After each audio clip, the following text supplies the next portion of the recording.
할렐루야. 오늘도 하나님의 놀라운 은혜와 평강이 우리 모든 성도님들과 함께 하시기를 예수님의 이름으로 축원합니다. 자, 또 한 주간이 시작되었는데요.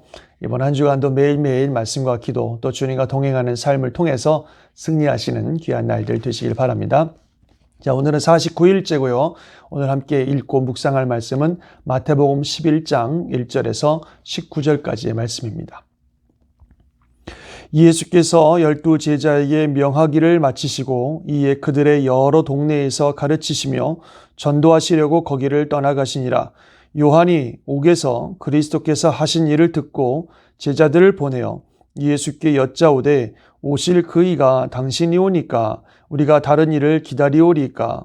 예수께서 대답하여 이르시되 너희는 가서 듣고 보는 것을 요한에게 알리되 맹인이 보며 못 걷는 사람이 걸으며 나병 환자가 깨끗함을 받으며 못 듣는 자가 들으며 죽은 자가 살아나며 가난한 자에게 복음이 전파된다 하라. 누구든지 나로 말미암아 실족하지 아니하는 자는 복이 있도다 하시니라. 그들이 떠나매 예수께서 무리에게 요한에 대하여 말씀하시되 너희가 무엇을 보려고 광야에 나갔더냐? 바람에 흔들리는 갈대냐? 그러면 너희가 무엇을 보려고 나갔더냐? 부드러운 옷 입은 사람이냐? 부드러운 옷을 입은 사람들은 왕궁에 있느니라. 그러면 너희가 어찌하여 나갔더냐? 선지자를 보기 위함이었더냐? 옳다. 내가 너희에게 이르노니 선지자보다 더 나은 자니라. 기록된 바 보라 내가 내 사자를 내 앞에 보내노니 그가 내 길을 내 앞에 준비하리라 하신 것이 이 사람에 대한 말씀이니라.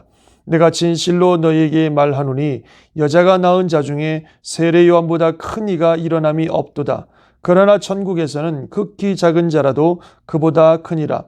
세례 요한의 때부터 지금까지 천국은 침노를 당하나니 침노하는 자는 빼앗느니라. 모든 선지자와 율법이 예언한 것은 요한까지니 만일 너희가 즐겨 받을진대 오리라 한 엘리야가 곧 이 사람이니라. 귀 있는 자는 들을지어다. 이 세대를 무엇으로 비유할까? 비유하건대 아이들이 장터에 앉아 제 동물을 불러 이르되 우리가 너희를 향하여 피리를 불어도 너희가 춤추지 않고 우리가 슬피 울어도 너희가 가슴을 치지 아니하였다 함과 같도다. 요한이 와서 먹지도 않고 마시지도 아니하며 그들이 말하기를 귀신이 들렸다 하더니 인자는 와서 먹고 마심에 말하기를 보라 먹기를 탐하고 포도주를 즐기는 사람이요 세리와 죄인의 친구로다 하니 지혜는 그 행한 일로 인하여 옳다함을 얻느니라. 아멘. 예, 오늘 특별히 세례 요한이 등장하고 또 세례 요한을 중심으로 우리 예수님이 말씀하고 계십니다. 당시 세례 요한은 감옥에 갇혀 있는 상태입니다. 열심히 복음 사역 감당하다가 헤롯 왕에게 잡혀서 감옥에 갇혔고 정말 언제 죽을지 모르는 그런 참 어려운 시간들을 보내고 있습니다. 그의 인생의 사명은 이제 오실 예수님을 세상에 소개하고 그의 길을 예비하는 자로서 그의 사명을 감당했던 사람인데요. 그런데 세례 요한이 자기 제자들을 예수님께 보내면서 우리가 기다렸던 메시아가 당신입니까? 아니면 다른 분을 기다려야 됩니까? 이렇게 질문하는 것을 봅니다. 분명히 그가 예수님께 세례도 주고 그리고 이분이 바로 오실 메시아라고 사람들에게 소개했는데 지금 오늘 본문에서는 세례 요한이 예수님에 대한 일종의 의구심을 갖는 거죠. 아마도 세례 요한이 기대했던 그런 메시아의 모습과 예수님이 실제로 하시는 사역들이 좀 달랐던 것 같아요. 그가 이렇게 선포했던 메시지들을 보면 메시아가 오시면 하늘의 어떤 심판이 임하시고 세상의 나라들의 죄악에 대한 하나님의 어떤 심판이 임하고 뭔가 좀 획기적인 역사들이 일어날 것이라고 그렇게 기대했는데 예수님의 사역은 그런 것이 아니었거든요. 그러니까 제자들을 보내서 도대체 당신이 정말로 메시아 맞습니까? 이렇게 이제 질문을 하게 됩니다. 그럴 때 예수님께서 이사야 61장의 말씀을 인용하셔서 세례 요한에게 답변을 주십니다. 이사야 61장에 바로 메시아가 오시면 기름 부은 자가 오시면 어떤 일을 할 것이다 하는 말씀들이 나오는데 바로 그 말씀을 인용하면서 가난한 자에게 복음이 전파되고 또 맹인이 눈을 뜨고 절름발이가 걷고 하는 이런 많은 역사들이 있다고 하는 것을 세례 요한에게 알려주죠. 그를 통해서 자신이 진정한 메시아임을 말씀하십니다. 그러면서 말씀하시기를 누구든지 나로 말미암아 실족하지 않은 자가 복이 있다. 이렇게 말씀하고 있습니다. 즉 다시 말하면 예수님을 확실하게 믿는 게 복이 있다는 거죠. 예수님에 대해서 의구심을 갖고 의심하고 그래서 그 믿음이 흔들리는 그런 일들이 있어서는 안 된다 하는 이야기를 말씀하고 계십니다.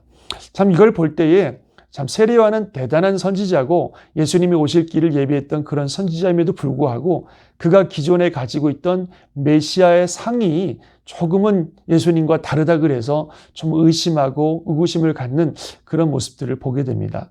그럴 때 예수님의 답변은 역시 말씀을 통해서 확신시켜 주시는 그런 예수님의 모습을 보게 됩니다. 우리도 그래요. 우리가 신앙생활하고 또 하나님을 믿고 이렇게 살아갑니다만 우리가 가지고 있는 어떤 하나님의 상, 또 신앙의 모습 이런 것들이 실제로 우리가 경험하는 하나님이나 신앙의 삶과 조금 다를 수 있습니다. 그럴 때는 우리가 마음속에 어떤 의심을 하게 돼요. 아, 하나님 진짜 살아계시나? 하나님 진짜 나를 사랑하시나? 하나님 진짜 전능하시고 역사하시는 분인가? 이거 정말 하나님의 뜻이 이렇게 되는 건 맞는가? 이런 여러 가지 생각들이 우리 마음속에 많이 들게 되죠. 그럴 때 우리 안에 주시는 확신은 역시 말씀을 통해서입니다. 하나님 말씀을 우리가 읽고 묵상하면서 정말 하나님이 누구시고 하나님의 뜻이 무엇이고 하나님이 어떻게 역사하시고 또 하나님이 어떻게 나를 사랑하시는지를 우리가 다시 한번 확인할 때에 우리 마음에 그런 의구심들과 의심들을 내려놓고 확신을 갖게 되는 것 같습니다. 그래서 언제나 주의 말씀을 함께하고 또 말씀과 함께 신앙생활을 하는 게 얼마나 중요한가 하는 그런 생각들을 다시 한번 해보게 되는 것 같습니다. 또 오늘 본문의 후반절에 보면 예수님께서 이 세대를 향하여 안타까워하시는 말씀이 있어요. 정말 이 세대는 장터에 있는 아이들 같다. 피리를 불어도 춤을 추지도 않고 어려운 일을 말해도 슬피 울지도 않고 도대체 반응이 없다는 거죠.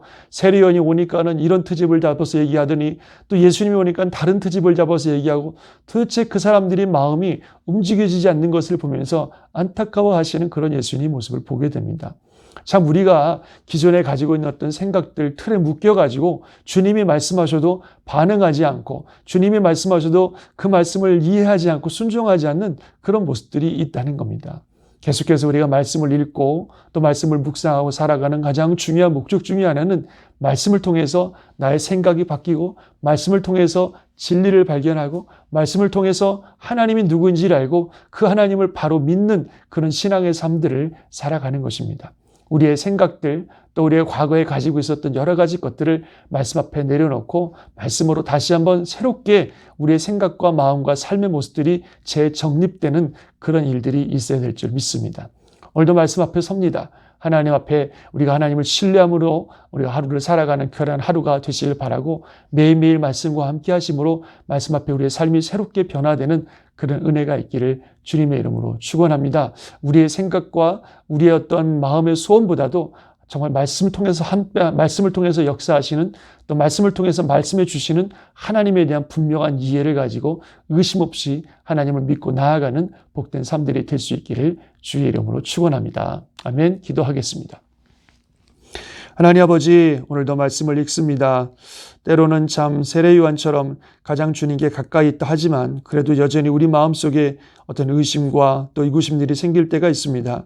그러나 주님, 우리가 그럴 때마다 더 말씀을 가까이 하게 도와주시고 하나님의 말씀으로 말미암아 하나님이 누구고 신앙이 무엇인지를 정확하게 이해하며 우리가 신앙생활을 할 수 있도록 도와주시고 흔들림 없는 신앙의 삶들을 살아갈 수 있도록 역사하여 주옵소서. 우리의 생각들을 고집하는 것이 아니라 하나님 말씀 앞에 우리의 생각들을 굴복시키며 하나님을 대적하여 높아진 모든 것들을 다 주님께 굴복시키고 주의 말씀과 동행하며 살아가는 매일매일의 삶이 되게 하여 주옵소서. 오늘도 또 한 주간도 주의 은혜 가운데 승리하는 복된 날 되기를 간절히 바라옵고 존귀하신 예수님의 이름으로 기도드리옵나이다. 아멘.